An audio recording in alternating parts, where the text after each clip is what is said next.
Shalom, Adonai Shaddai, aos amados irmãos. Nós estamos hoje colocando esse novo vídeo e esse estudo faz parte da formação de um discípulo. E o tema de hoje, o subtema é a reprodução de um discípulo. Então nós vamos dar início à nossa apresentação. Bem, meus amados, esse arranjo de visões foi feito por mim desse estudo do pastor Keith Phillips. E nesse subtema tem uma declaração muito importante que é: você tem de ser uma pessoa de Deus antes de realizar a obra de Deus. Por quê? Porque nós vamos imprimir em nossos discipulados, nós discipulamos, nossos discípulos, nós vamos imprimir nosso caráter, o que nós temos, o que nós somos, o que nós aprendemos, como vivemos. Então, antes de realizar a obra de Deus, pregando o evangelho, ganhando almas, expandindo o reino, nós temos que ser uma pessoa de Deus, não é? A ordem de Jesus Cristo de produzir fruto está desde a ordem para evangelizar e de, portanto, fazer discípulos de todas as nações, batizando-os em nome do Pai, do Filho e do Espírito Santo, ensinando-os a guardar tudo quanto vos tenho ordenado. E também, quando ele diz: ide por todo mundo pregar o evangelho a toda criatura. Então está aí embutida a ideia do crescimento, a questão de reprodução. Todo ramo ligado em mim que não dá fruto, ele corta. E todo ramo que dá fruto, limpa, para que produza mais fruto ainda. Essa é a regra. E por isso que o discípulo maduro, o crente em Jesus, já é crente há alguns anos, já conhece o Senhor, conhece a palavra, tem que ensinar os outros crentes que vão entrando na igreja, que vão se convertendo, os novos discípulos, a viver uma vida que agrade a Deus, para que desse modo eles possam ser equipados, treinados, para ensinar outros. Essa que é a ideia. É um processo que Deus escolheu para expandir o seu reino, para expandir a igreja, para expandir o trabalho, para crescer, para ganhar almas. E esse processo é conhecido como o processo da reprodução, ou seja, cada ovelha gera outra ovelha. Cada cordeiro gera um outro cordeiro. Somos cordeiros e ovelhas do Senhor. Temos que gerar outra espiritualmente, ganhando-a para Cristo. Esse é o processo da reprodução. Esse método que Jesus Cristo escolheu, ele é sólido e eficaz para edificar o seu reino. Ele comparou a um grão de mostarda, lá em Lucas 13, versículos 18 e 19, que diz assim: e dizia: a que é semelhante o reino de Deus, e a que o compararei? É semelhante a um grão de mostarda que um homem plantou na sua horta, e cresceu e fez-se árvore, e as aves do céu aninharam-se nos seus ramos. É um tipo de mostarda diferente da que nós conhecemos, né? Eu já plantei muito aquela mostarda que a gente come, aquela mesma mostarda cuja folha é utilizada na indústria para criar aquele molho chamado mostarda que nós costumamos colocar no cachorro-quente, em alguns lanches. Eu gosto de comer a folha mesmo. É bem ardida, bem ardosa, bem saborosa. Tem quem não goste, né? Porque queima um pouco a língua. Ela não cresce muito não, fica assim como um pé de alface, alface crespa, ou um pé de almeirão. Digamos que cresce aí por um palmo, um pouco mais. E depois ela cria um pendão de uns 2 palmos de altura e produz semente. Essa que as aves do céu fazem ninhos, não é conhecido aqui, não. Mas o importante não é o sistema da árvore ou do arbusto em si, mas a questão da reprodução. Em outro trecho da Bíblia, em outra parte que o evangelista fala, em outro evangelho, ele diz assim: é semelhante a um grão de mostarda de qualquer outra árvore. Porque você planta um grão, um caroço, uma semente, e depois nasce uma árvore cheia de frutos.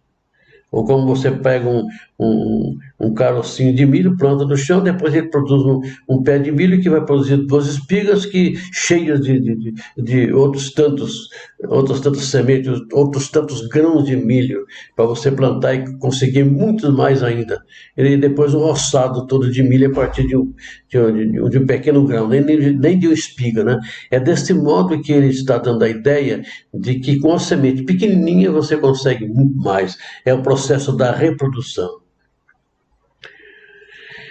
E nós podemos dizer também que, já que é o Espírito Santo que faz esta obra, ele próprio institui um dispositivo interno, faz parte da nossa alma, do nosso espírito, que é a questão da santificação, um dispositivo pelo qual se pode controlar a qualidade dos filhos espirituais, porque controla a nossa qualidade, controla a qualidade dos filhos também. E tem a questão espiritual de gerações espirituais. O que significa isso? Nós costumamos chamar de pai na fé, ou mãe na fé, a pessoa que Deus usa para nos ganhar para Cristo. É uma forma de carinho. E Paulo disse, olha, o que de mim ouvisse, é o Timóteo, transmite-o a homens fiéis. Terceiro, que sejam idôneos para também ensinarem a outros. Então nós vemos aí uma linhagem espiritual. Paulo ganhou Timóteo, Timóteo ganhou outros, esses outros ganharam outros. E a ideia é a mesma coisa. Você ouviu de mim, transmite a homens fiéis para que também ensine outros, idôneos iguais a eles, para ensinarem outros mais. E assim fica-se aquela escala exponencial quanto ao crescimento e logarítmica quanto à maneira de crescer, em escala, em escada, mas sempre e constantemente. Então, no caso, Timóteo era filho espiritual de Paulo. Os primeiros que Timóteo ganhou eram netos espirituais de Paulo, e aqueles filhos de Timóteo que ganharam outros, eles vieram a ser neto de Timóteo e bisneto de Paulo. Essa questão de se entender como se fosse um código de DNA espiritual e tivesse assim ancestralidade espiritual e uma quantidade de filhos espirituais gerados todos de acordo com o primeiro pai espiritual, que incutiu neles a espiritualidade, o temor de Deus, o amor à palavra. É uma geração espiritual de crescimento. Interessante que a pessoa que faz discípulo só fica sabendo o modo como ensinou eficaz a seu aluno quando ele vê esse aluno ensinando outros. É como, por exemplo, eu fui professor de seminário há muitos anos e hoje em dia, quando encontro diversos pastores que foram meus alunos com suas igrejas e já têm seus próprios alunos também, são professores de seminário, eu fico feliz e sei que eu tenho netos e bisnetos no ensino, e quando eu ganho alguém para Jesus Cristo, e que essa pessoa ganha outra pessoa para Jesus, leva para a igreja, ou de um certo modo serve de influência para que essa pessoa chegue ao encontro de Jesus pelo Evangelho, ele ganha um filho na fé e eu ganho um neto. E no fim das contas nós todos vamos receber nossos galardões. Por isso, temos que primar por esse controle de qualidade espiritual. Se eu controlar a espiritualidade em mim, eu vou transmitir essa mesma espiritualidade aos meus discípulos, aos que eu ganhar para Jesus Cristo, ou aqueles que eu ensinar na igreja como pastor. Então as ovelhas são meus discípulos, são minhas discípulos, os irmãos são meus discípulos.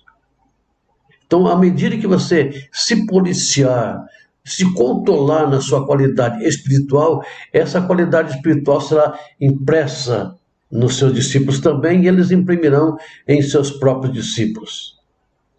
E tem uma declaração interessante aqui. Se você não possui neto espiritual, alguma coisa não saiu bem no processo de discipulado. Ou seja, você ganhou alguém para Jesus Cristo, mas esse alguém não conseguiu ganhar outro. E você fica sem neto espiritual. Então você tem que ensinar esse seu discípulo a ganhar outro discípulo e ensinar o discípulo dele a ganhar outro discípulo, que aí se tem o processo de reprodução. Como nesse quadro aqui, Jesus Cristo disse: quem quiser vir após mim, a si mesmo se negue, dia a dia tome a sua cruz e siga-me. A cruz não é a questão de sofrimento, mas a questão da responsabilidade do trabalho. Então, a fé gera a morte de si mesmo, porque vai agora servir a Deus, gera obediência, que leva ao discipulado e que leva à reprodução. E esses aqui embaixo, que não creram, seguiram na incredulidade, na desobediência e na morte espiritual. Então, esse de cima aqui, eles têm que trabalhar para salvar os que estão embaixo aqui, na incredulidade. E alguém pode perguntar: como saber se eu sou discípulo de Cristo mesmo? E eu respondo com uma pergunta: você apresenta o caráter de Cristo? Onde está o caráter de Cristo? Nós podemos ver isso na primeira carta de Paulo aos Tessalonicenses, capítulo 2, versículo 12. Exortamos, consolamos e admoestamos para viver por modo digno de Deus, que vos chama para o seu reino e glória. O modo digno de viver de Deus é aquele modo de santificação. A Bíblia diz assim, que sem santificação ninguém verá o Senhor. Sede santos como eu sou santo. Jesus Cristo disse lá no Sermão da Montanha: portanto, sede vós perfeitos, como perfeito é o vosso Pai Celeste. É um consolo, mas também é uma exortação, é um aviso, é uma admoestação para vivermos de modo digno. E também inculcar esse modo digno em nossos discípulos, em nossos discipulandos e no nosso discipulado. Como saber se sou discípulo de Jesus? Outra pergunta para responder a essa. Você exibe, você demonstra, você tem em si o fruto do Espírito? É o fruto, são 9 gomos, é como a laranja de 9 gomos, um fruto só. Está em Gálatas capítulo 5, versículo 22 e 23. Mas o fruto do Espírito é amor, alegria, paz, longanimidade, benignidade, bondade, fidelidade, mansidão, domínio próprio. Contra essas coisas não há lei. E nós sabemos que no versículo 24 diz assim: e os que são de Cristo Jesus crucificaram a carne com as suas paixões e concupiscências. Aqui não diz assim, mas os frutos do Espírito são, amor não. Diz, o fruto do Espírito é. Então tem 9, amor, alegria, paz, longanimidade, benignidade, bondade, fidelidade, mansidão, domínio próprio. São 9. É como uma laranja de 9 gomos, que nós não vamos analisar aqui, porque faz parte de um outro estudo que depois eu vou fazer um vídeo também, os irmãos ficam guardando aí para receber esse vídeo, tá bom? Continuemos.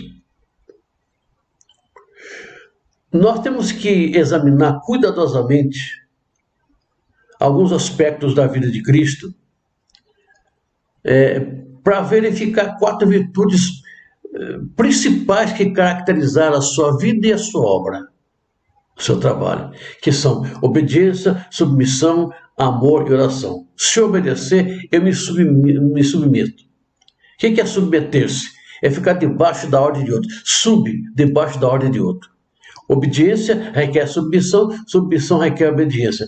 Que é feita por amor, não só por temor, por amor e com oração, porque é pela oração que nós nos ligamos ao nosso Senhor, ao nosso Jesus Cristo, ao nosso Deus, para receber dele aquilo que nós precisamos para a execução do nosso trabalho de discipulado. Essas virtudes têm que ser algo para a nossa vida, o ideal. Não quer dizer que todos vamos alcançar, que beleza, eu cheguei ao ponto máximo, não tem mais como crescer. O próprio Paulo disse, não que eu já tenha obtido a perfeição, mas eu prossigo para o alvo da soberana vocação, para o qual também fui alcançado por Jesus Cristo. Esquecendo-me das coisas que para trás ficam e avançando para as que diante de mim estão, prossigo para o alvo da soberana vocação, para o qual também fui conquistado. É o alvo, é o nosso ideal. E vamos, enquanto estivermos vivos, vamos continuar progredindo para isso. Essas coisas medem o nosso crescimento e o progresso que nós estamos tendo. E o progresso daqueles que nós instruímos para instruir a outros também. É como nós falamos, é questão de disciplina interna, disciplina espiritual, para se policiar e para verificar como está sendo o seu grau de crescimento. O controle de qualidade espiritual. Característica do discipulado, claro que ou do discípulo, que é a obediência. E por que nós obedecemos? Bem, de acordo com Romanos 2,4, Jesus é o Senhor soberano do universo e nossa obediência é a única resposta aceitável para a sua inefável bondade.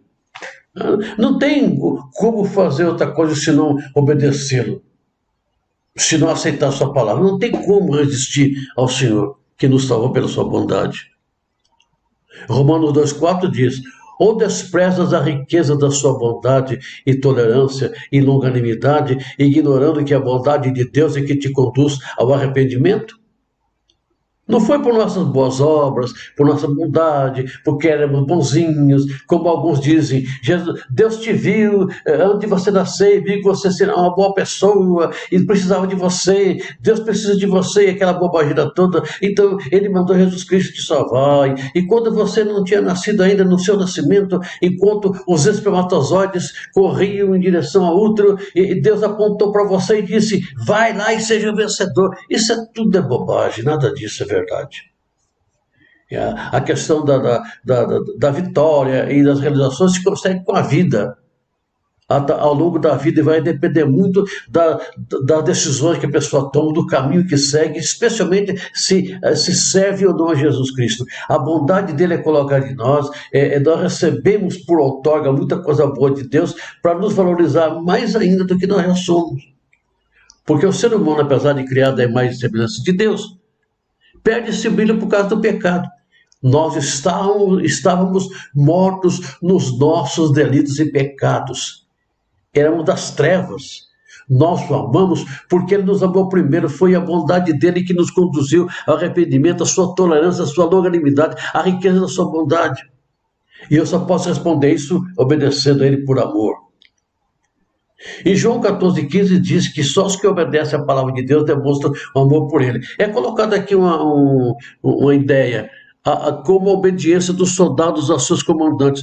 Eu não concordo, não. O soldado obedece ao comandante e talvez até odeie o comandante, não gosta dele. Obedece por medo, não é o nosso caso para com Deus, não é? Se me amais, guardareis os meus mandamentos, está em João 14,15. Eu amo, então eu guardo o mandamento porque eu amo. Não por ter medo dele, tenho que ter temor. O princípio da sabedoria é o temor de Deus. Um pouco de medo de Deus é bom também, mas não pavor, ele não é meu inimigo. Mas também eu não sou tão íntimo dele que posso fazer dele o que eu quiser, fazer dele meu servo. A Bíblia diz assim, temos intrepidez para entrar no Santo dos Santos pelo sangue de Jesus. Eu preferia que fosse usada outra palavra em português. Temos direito. Foi-nos outorgado o direito, porque temos intrepidez da impressão que é ousadia. Não podemos ser ousados diante de Deus, não. Ele é nosso Deus. Como será possível obedecer a Deus sem saber a sua vontade para conosco? A conhecer a palavra de Deus. O que está escrito em Lucas 11:28? Felizes ou bem-aventurados aqueles que ouvem a palavra de Deus e aguardam. Não é só ouvir, escutar, mas ouvir com o coração e guardar, aceitar, praticar, obedecer. O verdadeiro discípulo, o discípulo genuíno, o discípulo integral, o discípulo verdadeiro, veraz, ele tem vontade de estudar a palavra, seja a palavra impressa, seja no smartphone, seja no computador. A palavra de Deus é uma bússola a orientar. Está em Mateus 22, 29, que diz assim: respondendo Jesus, errais, não conhecendo as Escrituras nem o poder de Deus. Quem não conhece a Escritura, que não se rege pela Escritura Sagrada, quem não se rege pela vontade de Deus, sempre é induzido ao erro. E aquele que quer fazer a vontade de Deus obedecendo às Escrituras, ele não erra, sempre acerta. Mas é preciso querer obedecer. Estar comprometido com a palavra de Deus, mesmo sem saber o que ela diz. Algumas coisas que eu não li, que não sei ainda, não aprendi ainda, mas eu já estou comprometido a obedecer assim que eu souber. E me foi revelado pelo Espírito. O discípulo quer exercer essa vontade de obedecer a Deus e exerce. Ele quer exercer e exerce a sua vontade de obedecer a Deus. E ele sabe que Deus é quem efetua em nós tanto o querer como o realizar, segundo a sua boa vontade, Filipenses 2,13. Deus efetua em nós o querer, fazer a vontade dele, a vontade, porque a vontade do ser humano é pecar. Deus é quem efetua nos crentes, nos convertidos, a vontade, o querer realizar. E o realizar em si, o trabalho, o formato, o sistema, de acordo com a sua boa vontade.